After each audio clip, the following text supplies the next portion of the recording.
Nah, jadi kalau kita nanamnya terbalik, sekali lagi ya sob ya, ini bagian seharusnya di atas ternyata yang dikubur di bawah, maka yang akan tumbuh itu hanyalah akar dan membesar. Kalau dibilang bahasa Sunda itu singkongnya itu bagal ya, jadi bagal doang ya. Jadi seperti halnya pohon-pohon biasa, jadi hanya akar saja.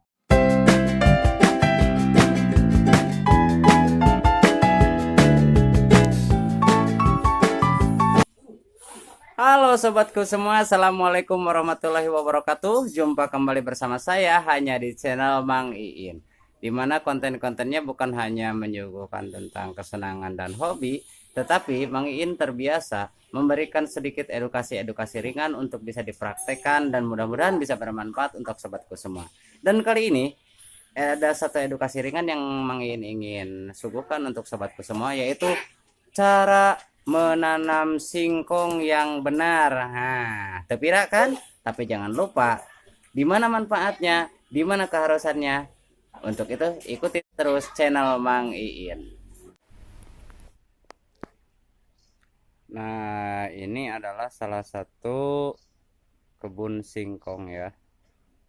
Di sini. Nah, ini kebun singkong yang tidak terencana, artinya tidak untuk komoditi ya, ini hanya sebatas untuk kebutuhan konsumsi.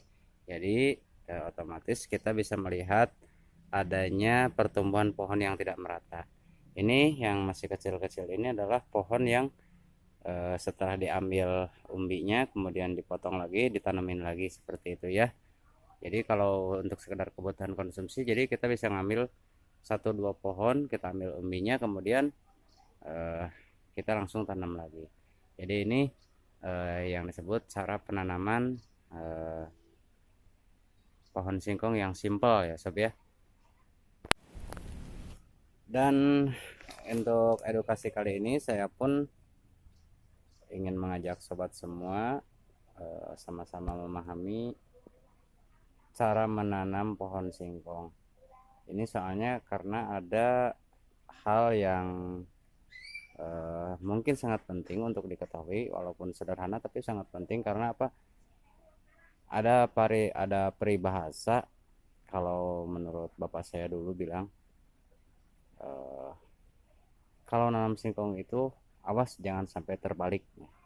Nah, berarti ada satu kata kunci, jangan sampai terbalik.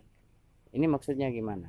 Ya, karena ada bagian yang harus ditimbun di bawah ya, ada yang bagian harus di atas. Nah, itu jangan sampai terbalik.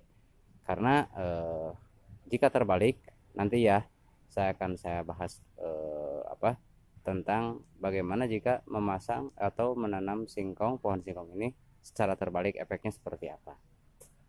Dan sobat tahu, jika kita melihat dari pohon yang sudah jadi kemudian kita potong-potong, kita gampang ya untuk menanamnya dan tidak mungkin terbalik. Tetapi kalau misalkan kita sudah mendapatkan potongan-potongan pohon singkong yang sudah ditentukan apa ukurannya, kemudian kita belum hafal, belum paham cara menanamnya, mana bagian atas dan bawahnya yang harus ditanam, maka kemungkinan bisa salah. Nah, maka di sini saya akan membawa sobat semua untuk lebih terperinci memahami tentang hal itu ya sob ya.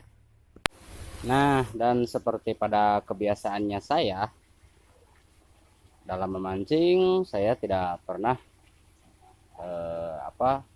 memiliki media sendiri, dalam artian kolam pancingan sendiri untuk testimoni joran atau apa. Saya hanya meminta izin kepada pemilik kolam untuk satu atau dua kali mancing untuk dapat sambaran ya. Termasuk di dalam sekarang tutorial atau tata cara. Ini lahan milik orang loh. Ini sudah ada beberapa pohon singkong yang sudah saya tancapkan dengan jarak 1 meter persegi ya. Ini hanya pemanfaatan lahan. Dan di sini masih ada sisa ya, beberapa potong singkong di sini, batang singkong ya. Nah, ini yang saya maksud sob. Kalau singkongnya sudah tidak utuh, pohonnya sudah seperti ini, berarti yang harus benar-benar kita tahu bagaimana menanam pohon singkong yang benar ini seperti ini. Ini sobat mungkin belum tahu bagian atas, bagian bawahnya ya. Nah, sob. Nah, kalau kita mau nanam singkong, bagian bawahnya yang ini, bagian atasnya yang ini. Kenapa bisa begitu? Nah, jadi sob, untuk menentukan bagian atas dan bawahnya ini nih, kita lihat di sini. Nah, di atas sini nih ada bakal tunas nih ya, bakal tunas. Nah, maka otomatis ini harus berada di atas dan ini bagian bawahnya. Jadi kita lihat ada mata tunas di sini, tuh mata tunas di sini, maka ini berarti harus di atas. Yang tidak ada tunasnya berarti di bawah. Ini yang harus dikubur sob ya. Nah, dari ukuran ini kita tidak perlu dalam menguburnya, paling 10 cm saja sudah cukup ya aturannya 10 cm. Tapi untuk galiannya kita menggali harus 20 cm, tapi tanahnya tidak semua diambil, hanya digemburkan saja di bagian bawahnya ya sob ya, seperti itu. Dan untuk menanam singkong bahan konsumsi, jadi tidak perlu repot-repot pakai pacul atau apa, gini aja gitu ya, cukup. Nah, digali-gali gini. Nah, kemudian tadi ini lihat bagian atas ada bahan tunasnya. Nah, sudah gini aja, jangan dipadetin, nanti juga kalau turun hujan akan padat sendiri ya. Jadi tidak terlalu padat biar akarnya cepat tumbuh dan cepat menyebar. Oke, seperti ini ya, sederhana banget sob ya, tinggal lanjutkan seperti itu. Oke, dan tentang penjelasan tadi kenapa cara menanam singkong itu walaupun simple tetapi ada kata kunci tidak boleh terbalik.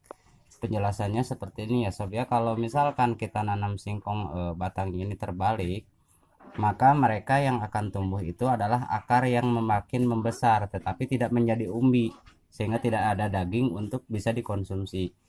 Seperti itu ya sob ya, karena beda akar yang membesar dan umbi itu beda. Kalau nanamnya benar, ini di bawah ya, nah ini kan ada tadi mata tunas ya.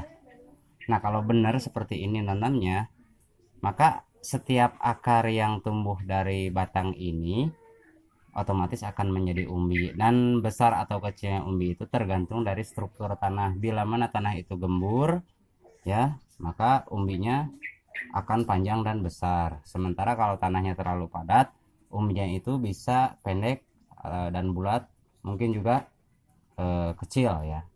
Nah, jadi kalau kita nanamnya terbalik, sekali lagi ya sob ya, ini bagian seharusnya di atas ternyata yang dikubur di bawah, maka yang akan tumbuh itu hanyalah akar dan membesar. Kalau dibilang bahasa Sunda itu singkongnya itu bagal ya, jadi bagal doang ya.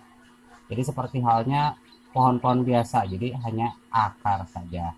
Jadi seperti itu saja, khususnya di zaman ini ya, bukan saya bermaksud menyepelekan keilmuan generasi-generasi masa kini, karena dalam hal-hal yang kita anggap baku ini terkadang ada hal-hal yang masih kita lupakan, tertinggal, bahkan dianggap tidak penting. Nah, ini jadi sob, itu salah satu pemanfaatan lahan sekaligus cara penanaman daripada singkong ini ya. Jadi batangnya harus yang seperti ini suaranya. Nah, ini sudah tua banget, bagus banget ya, tidak ngagepluk ya, sudah agak ngentrung-ngentrung seperti itu batang sudah sangat tua dan akan bagus umbinya nanti ya, kalau cara menanamnya benar. Nah, seperti saja sob ya, mudah-mudahan edukasi ringan ini bisa menambah wawasan sobatku semua, khususnya anak-anak muda dan generasi sekarang yang memang sama sekali tidak tahu cara menanam singkong. Dan jangan lupa selalu manfaatkan apa yang ada di lingkungan kita untuk sesuatu yang lebih bermanfaat untuk diri sendiri dan juga untuk orang lain. Oke sobat, ini saja yang bisa Mang sampaikan, mudah-mudahan bisa bermanfaat. Wassalamualaikum warahmatullahi wabarakatuh.